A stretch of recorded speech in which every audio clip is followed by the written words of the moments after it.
Welcome, welcome, welcome to the SPL presented to you by Mixer. Finch here. I've got Anatoly with me as well, and we're in week 5 looking at EU, and it's a long day too, Toly. That's right. We're coming really close to clinching scenarios here on Mixer. Right.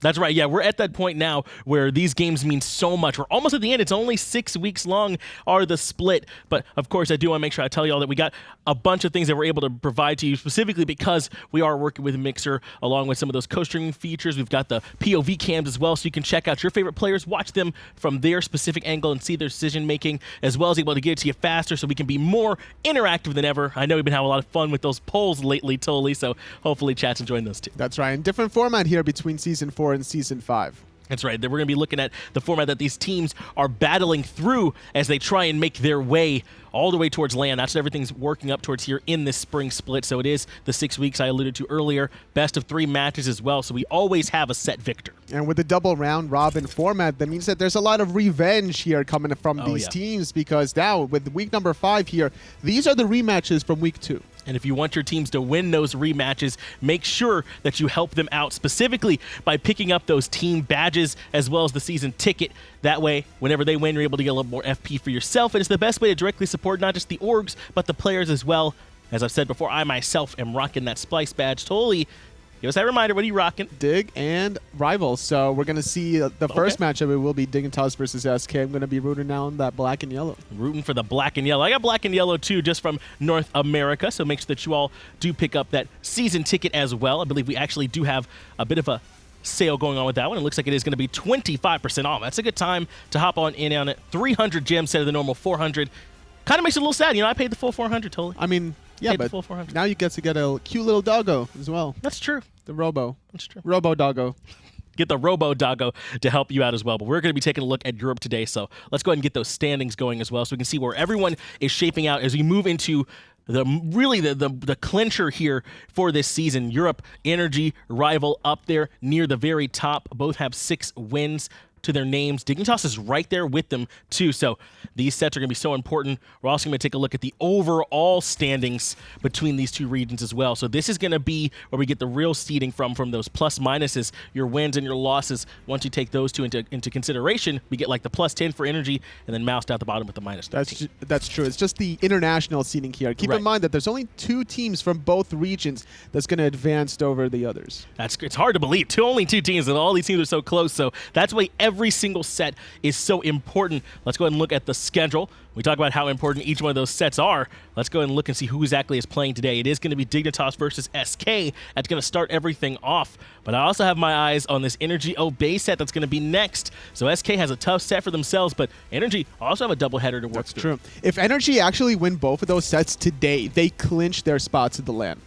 Yeah, and that's what's most important right now is trying to be able to make it to that LAN, only those top 2 teams. That's why these matchups here, like Dignitas, considered a top team, SK, standings-wise down there at the bottom, you've got to be able to pick up these wins if you're a team like Dignitas. That's true. It's going to be very important right now for Dignitas to still find these wins and hope for a little bit of luck as well, because in this matchup specifically, with them being 3 games still to play here for Energy, they can easily secure their spots today, whereas Dignitas, they could only get up to an 8-2 record. And keep in mind that it was Energy that defeated Dignitas. That's right. So they need that Energy to kind of lose a little bit here, and also Rival to lose more importantly to get that number 2 spot. Well, the first thing this Dignitas roster has to do is get this win here today up against SK. This is a roster that was dominant online last split. They dropped a little bit at LAN, but they are right back looking like that dominant online force.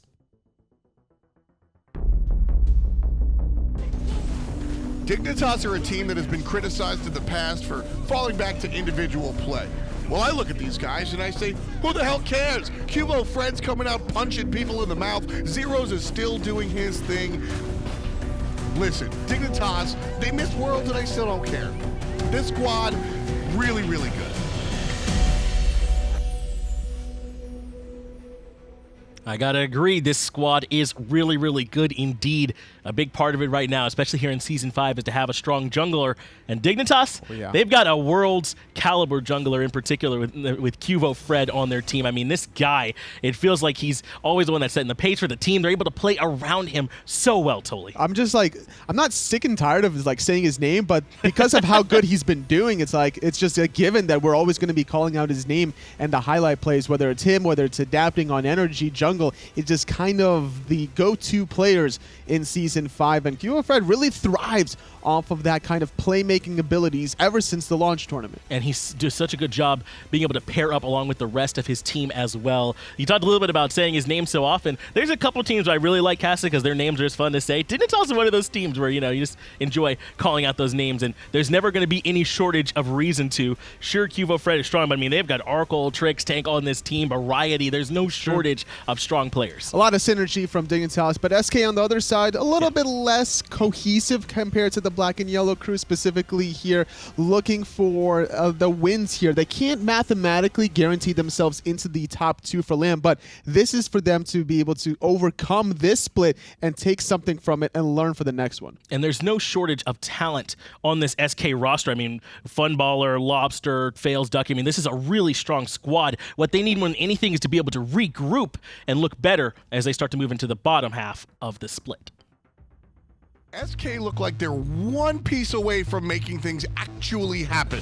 This is a team that just hasn't been strong whatsoever, but we saw Faeles step up, and guess what? They got a win. There is some light at the end of this tunnel, but how far down the tunnel do we have to go? SK Gaming has not been very good. I don't know if they're going to be able to fix it, but if they are, it's all about this jungle. The team has to rally around Faeles and find something happening. Otherwise, they're going to find themselves with a bunch of losses. SK Gaming, they've shown us that they certainly can play, being able to take, a couple of surprise games here and there. Now they need to show us they can take the full-on set, and my eyes are on Funballer to get that done here, Toli. I mean, I know the Hunters aren't as strong early on, but get this guy to late game, and he is definitely going to be able to carry for you. A little bit of innovation here in Season 5, you know, rocking that Janus here and there, showing that he can play more than just those physical Hunters, and known to be playing usually hyper-aggressive. It's his style. He likes to fight, and he likes to fight early. And going up against Arkkyl here for Team Dignitas, we definitely could be seeing a lot of fireworks in that duo lane. And it's really impressive to me that Funballer still, I think, looks good, because he's had the one that's had to deal with the lane swapping between using to have Badge and now having WhoDaBest there instead. So it's not always that easy for the Hunter when you're having your direct lane partner switch out all the time. And Funballer still looking maybe not as good as some of these other Hunters, but still looking consistent. Yeah, he's been around the block for quite a long time. A little bit longer than Arkkyl, but still doing a lot of work here for his SK crew. I'm excited to see these two teams go at it here today. Yeah, Dignitas versus SK, certainly going to be a strong matchup. And it's not just Funballer that I'm going to be looking towards. You heard it a little bit in the video. You touched on it yourself. This QvoFred and Faeles in particular matchup is going to be so important for this squad. And that's why I think during picks and bans for this first game, we're going to be seeing a lot of contention over some of the top priority jungle picks here, Dodgy in particular. That's right. You've already called for it, Tully. Let's go ahead and get those picks and bans here for Game 1 ready to go. Dignitas going up against SK. On paper, this one might seem like an easy win for Dignitas, but SK, I think, continues to surprise people. They haven't been able to find the set victories, but certainly talented and able to give these top-end teams a run for their money. They definitely could play spoiler to Dignitas today. Dignitas need to find the victories here today, and also they need to hope that it's going to be Energy beating out against Rival. That's the only way that Dignitas can really find a win, because if they're tied at the end of the season here, or the split rather, with 8-2 record with Energy, then that means that Energy will get the tiebreaker because they won both of their sets. So right now, Dignitas not only need to win their own sets, but they kind of need to pray that a little bit of a drop happens for Energy there as well, as we do already have some bans coming out. Achilles, Terra, already both been banned away, as well as the Thoth and the Nemesis. Not really surprising to see the Nemesis stripped away so early, and then more importantly, the Achilles in the solo lane that's been heavily popularized now a little bit more as teams are starting to figure him out. Janus is going to be the first selection. I love this one here, Toli. Janus, so strong in the mid lane. It's not just the mobility, the damage from the unstable vortex, the through space and time to move the entire squad. That's well worth picking up right away for this Dignitas squad. And also the flexibility. Now, with Dignitas, they're not really going to put the Janus in that dual lane the way Funballer would kind of wear it, but more importantly for Zyrhoes, he's known to pilot this god at a very high level. And you just mentioned how Funballer doesn't always play necessarily the physical hunters. This new Chulainn being selected for SK could certainly be a bit of a flex there between Funball as well as Lawbster. We're not quite sure where that new is going to go.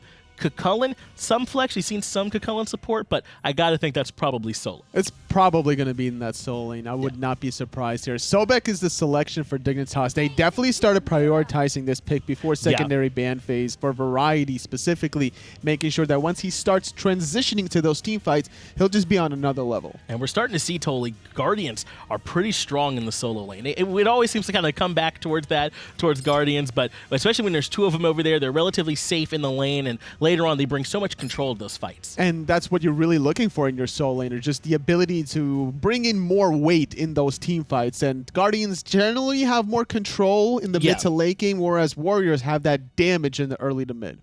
Amaterasu is going to be the next selection for SK, so a chance then that we're going to be seeing somewhere between Ama and Chulainn the support for the SK squad. Turn their attention, though, a bit towards Arkkyl with Uller and with Her banned out, and those are some Arkkyl hunters to try and take off the board. Arkkyl likes to play aggressive, and Uller and Her will do that for him. Ooh, an early, or not early, but a Chronos pick. Oh, yeah. Actually, it's going to be accompanied for SK Gaming here. They have the new one, they have the Chronos, a lot of magical damage, so Dignitas are going to need to build around that. There's going to be a lot of magical damage. Fafnir going to be the selection for Dignitas in response. So yet another Guardian for their squad. And then Ram to close it out for Dignitas' roster. I like this Ram pick. It does feel a little bit more late game, but certainly can be strong. I think that they have an advantage in the mid to late game. Their early game could be struggling a little bit. You're not going to get much pressure from Variety in the early and also from Arkkyl on the Ram, but there could be a lot of aggression from SK side because they have this Amaterasu that's probably going to be support here if I were to guess. Yeah, which means that we're likely going to be seeing either Chulainn or Erlang Shen in the jungle then in that case. This triple warrior composition from SK. We just talked about it. What do Warriors bring in the early game? Well, it's damage. That's true. They're certainly going to have plenty of that. And there's going to be a lot of mobility here also on both sides. You got Janus on one, Amaterasu on the other. I got to give Dig a slight edge, though, for the control factor. If they can kind of survive the early game, they should have this. Well, we got Dig here, from at least from Toli, on the desk. Let's go ahead and get over to Graham and Tom for the cast. Thanks so much, Finch and Anatoly, too. Interesting set this. SK obviously can't make the land, but very important for Dignitas to do so. Exactly, and this is, of course, is the spring split. There's 2 more splits to come. So I think the most important thing for SK, earlier on in the split, when you talk about losing games and learning from them, that's kind of a bad look because you just want to win. Yep. But now, towards the end of the split, land off the table, play spoiler, see what you can learn against the best teams. Dignitas in 3rd place, but still looking like one of the better squads. Who do you guys think will win this one at home? Vote in Mixer Chat now, and maybe we'll find out if you're right for a change. I know you're upset with Mixer Chat just lately, right? Man, they were wrong yesterday, but looking at today, SK Gaming, we talked about them. For me, it's the flip side. Dignitas, only the top 2 teams go to LAN, correct?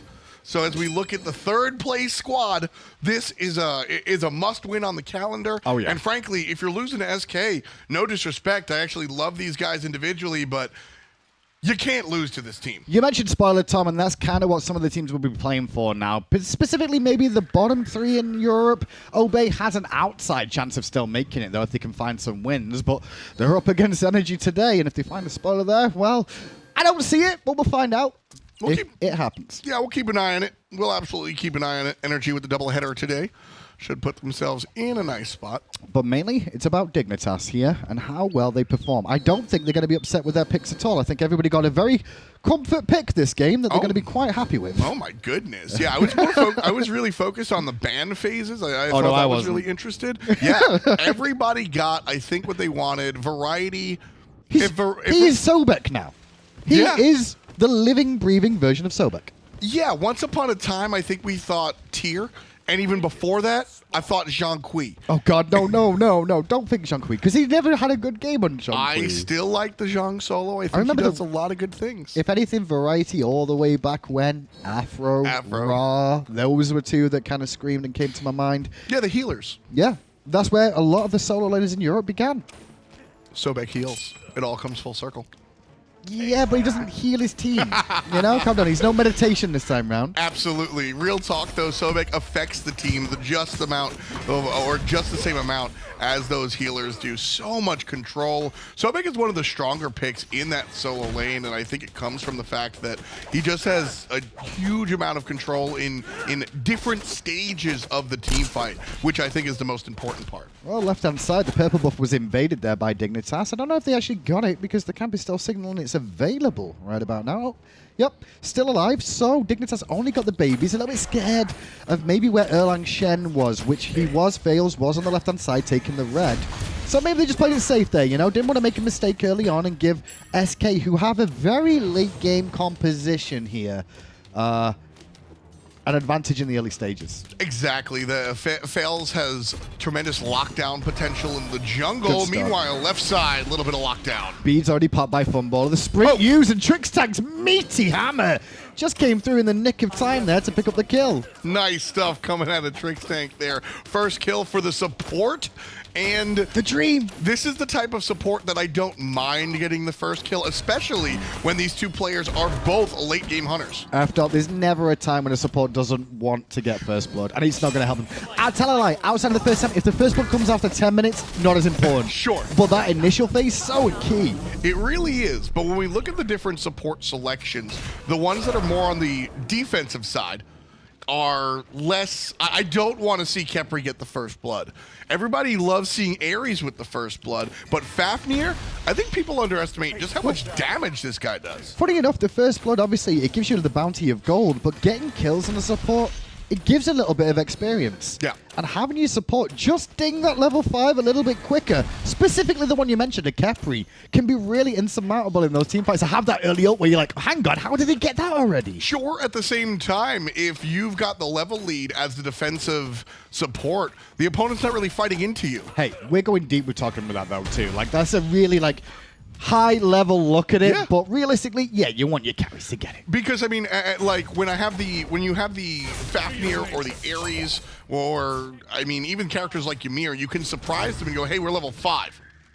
No surprise there. Dignitas won't be able to steal away the red buff at the moment. Fail's doing a good job of just keeping that one on lockdown. One thing I'm worried about with this comp though is like, where's the pressure going to come from? Sure, right now, SK Gaming, looking at how their performance has gone throughout the split, don't look for the pressure unless it comes to you. Well, here comes some pressure blinking from QvoFred, looking for the damage on Ducky, but most of those abilities didn't really find a home. That pluck will, though, and now Ducky's in trouble. Fail's only level 4, doesn't have the taunt available, but still, just the presence alone, good enough. Everybody's a little bit scared of the Erlang Shen, and I love this play by SK, because going back to what I was starting to say is that historically, it hasn't been very good for SK. They've been invaded in their jungle repeatedly. So instead of looking to be aggressive and find pressure elsewhere, SK are fixing what they had initially and just defending their own stuff. I guess one thing to say is Trix looks to steal away that purple buff. I'm not sure if he was successful. Might have been so, but nope, not to be. WhoDaBest has it round his waist.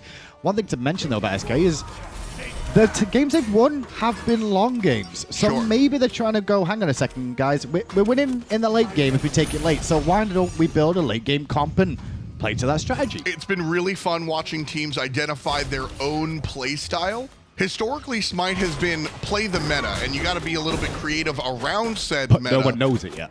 Sure, but you got to be a little creative around said meta. But at the end of the day, if it's a quick meta, if it's a slow meta, everybody kind of follows it with their own picks.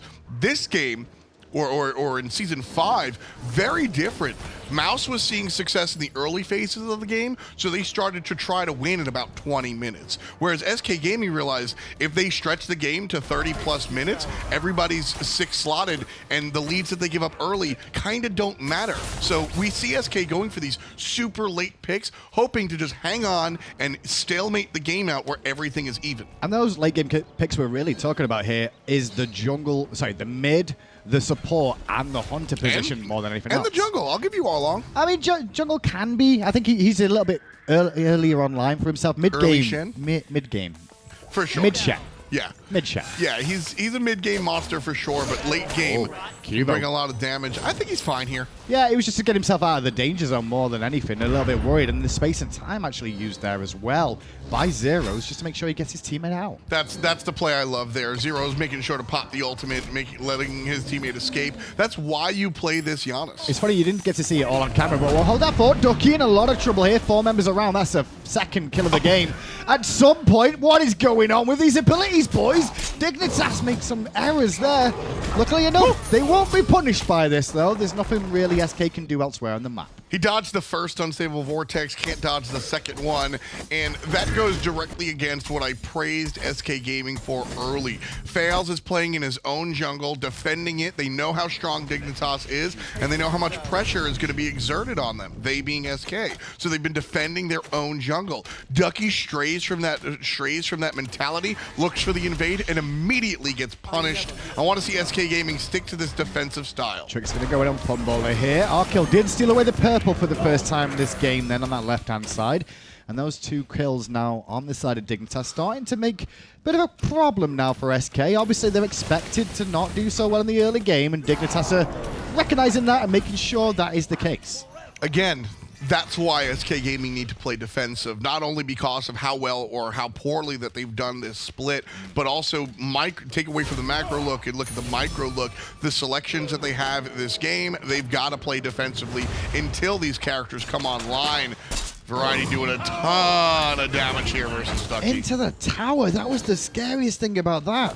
Ducky's got to be careful about how close he's straying to the enemy tower there, because taking that tower shot, going to be a bad look. Now into a minion wave. That's a dead Ducky. Yeah, that's the old Sobek special there. Just pluck and kill him. To be fair, when you think about it, a crocodile versus a duck, you know who's going to win that one. I don't know. Have you ever seen a duck kill a crocodile? I haven't. Well, you got to watch more nature videos. I see it a lot. Ducks actually are pretty nice. They're territorial animals. And so Ducky over there, not really showing his namesake. He's just getting beat up in his own lane. Just to point out, Funballer under some more pressure here. Doesn't want to rewind, but has to now. Rewind comes through just as Arkkyl was looking for the killing blow. And it's Trix that's now going to be a casualty. Faeles makes the rotation, cuts down Trixtank. I love the decision from Arkkyl to cut the ultimate immediately after they chase out Funball's ult. Not only because of the rotation, but because of the threat of Funball. Getting those cooldowns back, that can be pretty scary. Ram gets beat up by Chronos in the 1v1 a lot of the time. Funny enough, though, I'm a bit surprised that felt like a drop kill from Dignitas for sure. I think Rama could have taken to the sky a little bit earlier, preempting that rewind, because when he rewinds, he stands still for a moment. So, sure, 2 quick shots from a Rama ult, he should be dead. I'm not sure if he had the damage online. Just had the attack speed boots, so he didn't even have the 40 power as if he built the tabby. Just now getting on gloves too. Had we seen the Hunter start Devo gloves instead of rush the boots, I think that you're onto something there, but just a lack of power, more about the attack speed at this moment in time. I think Arkkyl still comes up short. Timing definitely came into play there. A little bit of a difference in boots here between these two. WhoDaBest in the support role going for the reinforced boots, whereas Trixtank going to go for the... obviously, he's a greedy dwarf. He's going to go for the extra gold. I like the reinforced boots on WhoDaBest right now because of who he's playing against. QvoFred, most notably. No beads. Pop. No ult. The dots are good enough. And that's where I was going with this, with the tank boots, is the fact that the dots from Serqet are going to tick that up even more so. Arkkyl being basic attack based are going to make sure that the shots that he piles into that support Amaterasu are going to tick up that passive. I really like that choice. Cheeky attempt from Dignitas this at the Gold Fury, but without Arkkyl being there in time, it wasn't low enough to really continue to look. Especially when Zyrhoes in the mid was definitely calling there. Lawbster and Faeles were on the rotation. There was not a whole lot they could do. Both these mid laners, though, looks like they're going for this Chronos pendant once more. Nice identification from Team Dignitas to notice that they just don't have the damage. They left before SK Gaming even showed up, understanding that, you know, we're not going to be able to do this. We don't even need to see SK show up. We know that it's not possible. Trick's looking pretty good in the Fafnir. Trying to prove me wrong as well, because I was calling out his hammers the other day on his Fafnir. It's about 50-50, I'd say, with his shots, but today he seems to be on point. Yeah. I mean, Trix has been a big part of what allowed that first blood to happen. Obviously, getting the last hit and being the guy with the first blood. But more importantly, the setup, I think, was really fun to watch. Really important year for Trixtank and QvoFred, I feel. With how their performances have been with days gone by, their online performances have always been a marvel to watch, and very entertaining for the fans at home. And it built themselves a big base of fans and followers. Problem is, LAN has always been an issue for them. It's not even, it's just the game in general. And if you look at the long-term timeline, I think this is completely acceptable for Dignitas. Missing Worlds might be egregious, but based on their performance overall last year, I'm kind of okay with that, Hindu man.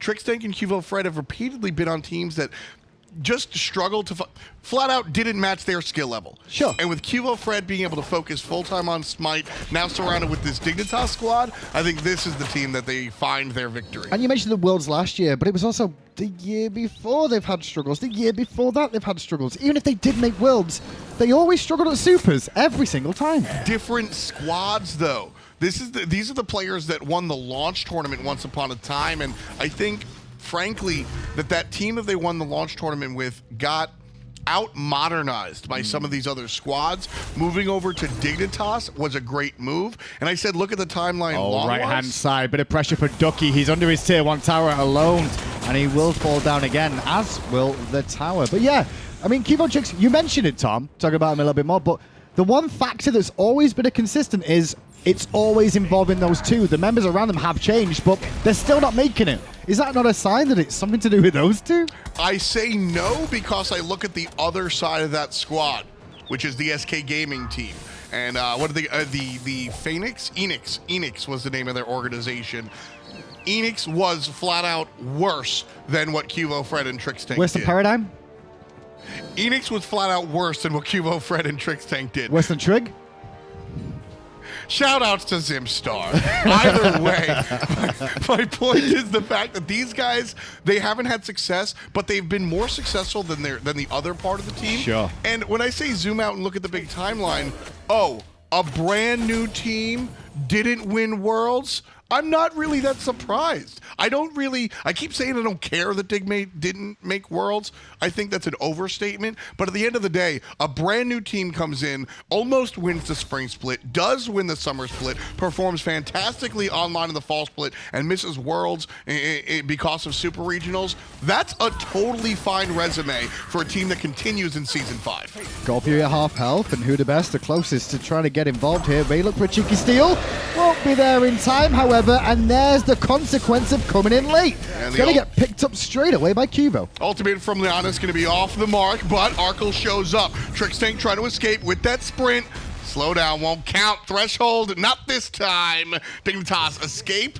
They trade their jungler, but that's all right. Yeah, Arkkyl getting a little bit too fancy there, looking for a little bit more in the jungle. Got to be careful about that.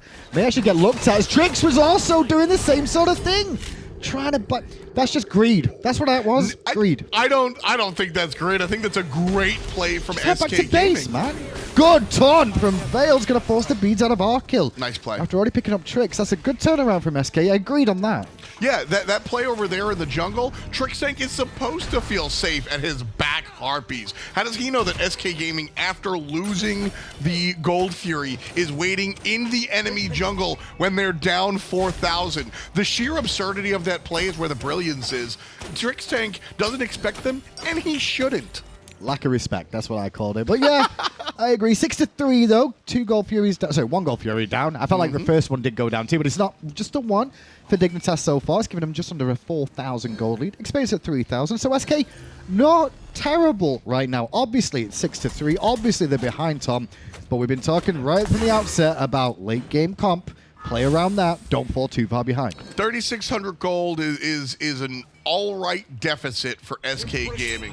I say all right. It's not ideal. I think when you're playing this late-game comp, it's all right to be 2,000 behind. 36 is something where you start to worry about and play a little bit more defensively. It's funny because when we talk about gold leads and things like that, remember the old Titan boys with the days? It's actually the specific one where it's the Carly Afro, where they actually do come back into it. Sure. They discussed after that they're like, hey, we can still win this as long as we're less than 10k down. Yep. So teams will come into with a plan of like, where's the gold margin? Where's the margin for error? How deep can we get negative before it's too much for us to handle? You know, I was talking about QvoFred and Trixtank having a more successful split or sectioned off when they broke up, when that Enix team broke up is what I'm trying to say here.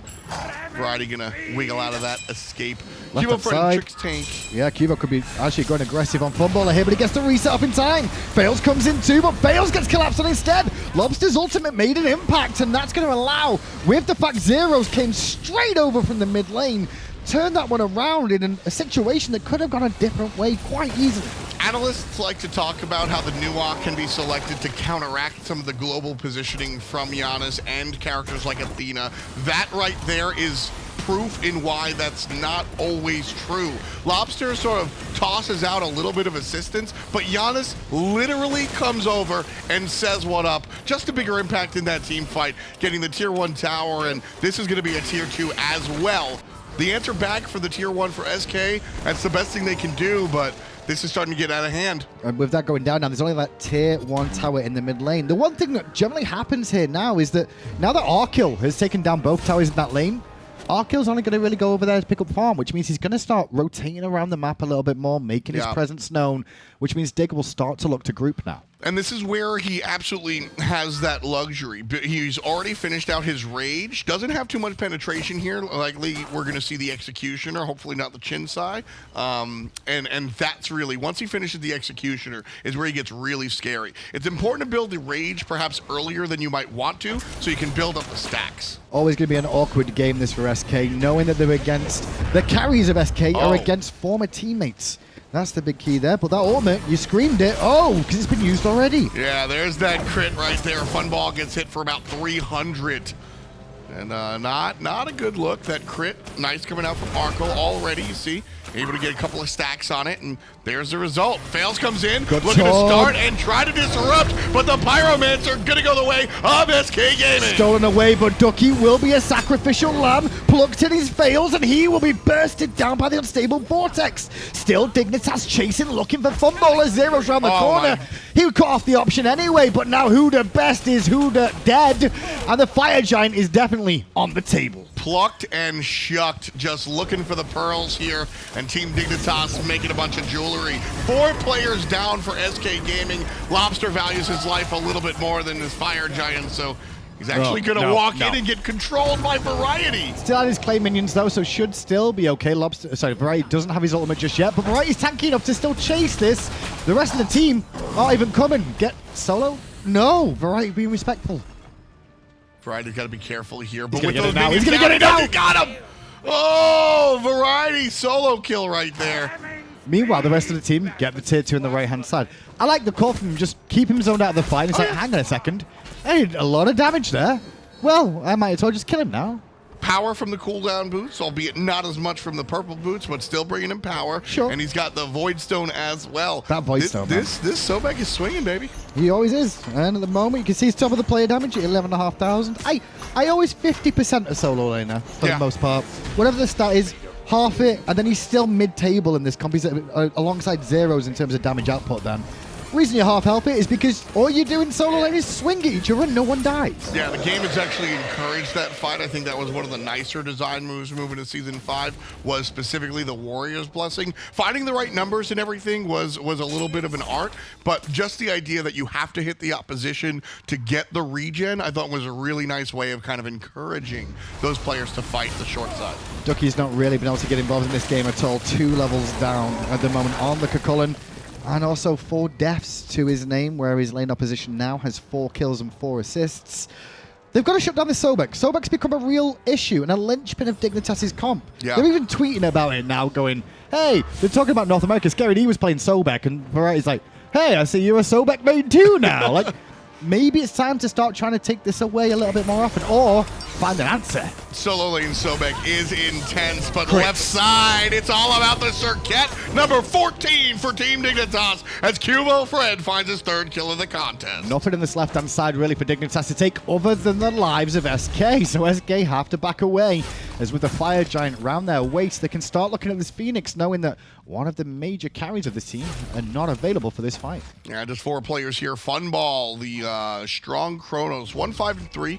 Not his best game so far, but like we said, late game is kind of where they're going to look to make their move. Not even get there. Ducky gets hit for 300 on a crit. Phone's popped. Arkkyl doesn't really care about it as he crits again. Next on the list could be WhoDaBest, who's stunned in place, drops through a portal, and heads back to the fountain the hard way. Phoenix will fall. Dignitas take their first of the game. Not my favorite initiation there, Hindu Man. I think I would have preferred to see Ducky kind of wait back, maybe even give up that left Phoenix. Well, they're going to have to give up the mid Phoenix now with only 3 members being alive. Dignitas could look for the end. They've got minions on the left-hand side. Variety went for the play, didn't find it. Trix joins in too. Lawbster in a bit of a panic there. Going to ult to make sure he's perfectly safe. Faeles will heal just in time as the Rama snipes came through. Arkkyl was looking for the kill. Dignitas over to the right-hand side. Love that reaction from the Sobek, love that reaction coming out from Trixtank. Sees that the Sobek off the mark, make sure he's able to assist. And now with a third Phoenix at half health, in goes WhoDaBest to try and slow them down. Arkkyl has to back away, still at full health is Arkkyl, who's having a very good game on this Rama. And the pullback from Dig is solid. Nice. That's the play that I wanted to see out of SK. 5 players strong, burn a single ultimate, push Dig off. They've got some breathing room now, but the Phoenix already very low. If Dignitas resurge here, Hindu, this could be a bad look for SK. Well, let's see what happens next. Qvo's going to head towards the mid lane. His ultimate is available on the Serqet, and Variety definitely healthy enough to go in for the pluck, which is just off the mark, but it creates a bit of a window. Phoenix is still alive as Trixtank has to get away. Variety goes back in, and it's over to the rest of the team to keep doing the work. Arkkyl making sure to stay objective-minded, sticking on the Phoenix. Love that decision while the rest of the team takes care of the enemy. Variety zoning and poning, taking care of business. 18-4, and Lawbster's about to fall down too. Out of the fountain. Not a chance to get with his ultimate. Dig are farming kills. They're farming the Phoenix. Now they farm the Titan. 19-4, less than 22 minutes. Dig take game 1. Classic Team Dignitas. This is what they're good at, beating the opposition down. Variety, everybody on their personal picks, like you said. I mean, where do you start? Where do you start? I mean, MVP, I guess, is the best place to start. Who do you think was MVP of that game? I actually think the whole team was pretty solid throughout. There's nothing that really stood out for me other than everyone played well. Yeah, I think everybody kind of winds up about even, 20% for everybody. If I do have to find a 21%, if you will, I think it's Variety. Everybody kind of wound up even, but I think the Crocodile had perhaps the biggest impact in this game. Well, while you guys are making your decision at home, let's head over to Finch and Tolly to break down that first game. Thank you, Graham. Thank you, Tom, for casting game 1 there for us, where Dignitas looked like Dignitas of old. Finch here, Tolly with me as well. I mean, Tolly, you got any big thoughts coming out of that game? Because Dignitas just looked comfortable. I think that Dignitas got everything that they really wanted to. Specifically, also, Janus on Zyrhoes is what he really makes happen for the rest of his teammates there. It allows QvoFred to play aggressive on the Serqet. It allows Variety to get in and out of action, to position himself for those pucks. And they were able to play around the Janus so well, using those portals. In particularly, I feel like, and you hinted on it, that QvoFred played well, but looks like Chad agreed with Tom. Variety is going to be your Game 1 MVP. And for good reason, looks strong on that Sobek all game long. I think we're just realizing that this is going to be the meta of the Sobek in the solo lane. It's so difficult to really lock him down. He was able to absorb so many tower shots just by getting his passive up there, getting those defenses, sustaining a little bit more. And yeah, like we mentioned there, the mobility from the rest of his teammates enabled a lot of his aggression.